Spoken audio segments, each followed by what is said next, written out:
Pero es que esto comenzó, como decía nuestra compañera Ana, en el minuto 1 de esta pandemia, Andrés.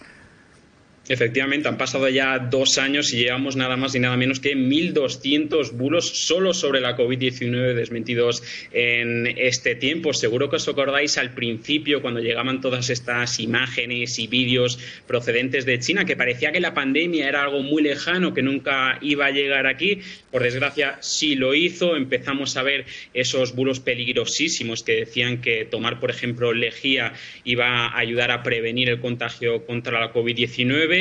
Y a partir de ahí lo que ha venido ha sido una ola de desinformación política sobre la gestión de las administraciones de la pandemia y sobre todo en este último año bulos relacionados con la vacuna contra la COVID-19 que también son peligrosísimos, han tenido unas consecuencias enormes y por eso precisamente decidimos dedicar el trabajo de una persona a tiempo completo para desmentir esos bulos sobre la vacuna contra la COVID-19. Pero efectivamente estamos viendo muchos bulos, incluso a día de hoy, 2 años después, sobre todo destacando esos vídeos, como decíais, del test de antígenos sobre el que se echa el zumo de la naranja. Pero hay otras versiones, hay otras versiones.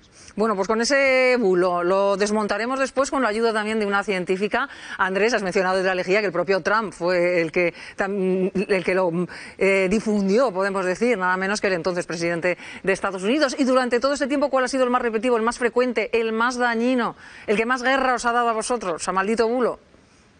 Bueno, pues sin lugar a dudas yo diría que los componentes de la vacuna contra la COVID-19, más que nada porque tienen 1000 versiones y cuando desmientes uno en concreto, por ejemplo el del grafeno, que es incluso uno que sigue coleando a día de hoy, vuelven a aparecer otras versiones y como decía, son bulos que posiblemente, como decía uno de los entrevistados antes, él no se cree cuando le llegan a WhatsApp, pero la realidad es muy distinta. La realidad es que los bulos sí que calan y aunque tú en ese primer momento no te creas esa desinformación concreta que te ha llegado, todos somos susceptibles de la mentira y muy posiblemente nos creamos uno que tarde o temprano nos llegue.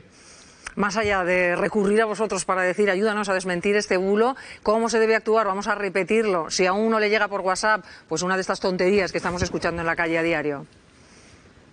Pues hay que ser escéptico y más con esos contenidos con los que nosotros incluso podemos estar de acuerdo. ¿Por qué? Porque si estamos de acuerdo con esos contenidos es mucho más probable que lo compartamos sin comprobar realmente si es verdad. Entonces, sobre todo, escepticismo ante todo lo que nos llega, porque es posible que pensemos que no somos importantes, ¿no? En el sentido de que si compartimos un contenido no va a tener un impacto real, pero al final todos somos eslabones de una cadena que, por supuesto, puede terminar teniendo consecuencias gravísimas para la vida y la salud de una persona.